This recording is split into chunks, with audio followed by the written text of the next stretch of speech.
شروع اللہ کے نام سے جو بڑا مہربان نہایت رحم والا ہے۔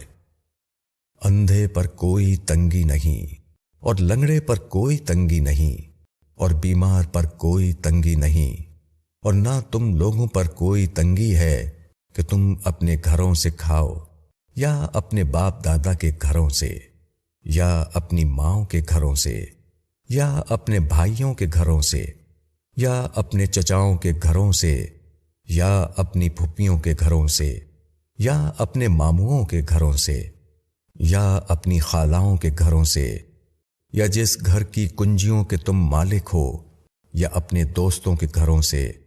تم پر کوئی گناہ نہیں کہ تم لوگ مل کر کھاؤ یا الگ الگ۔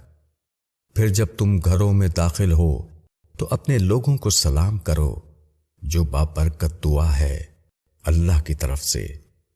اس طرح اللہ تمہارے لیے آیتوں کی وضاحت کرتا ہے تاکہ تم سمجھو۔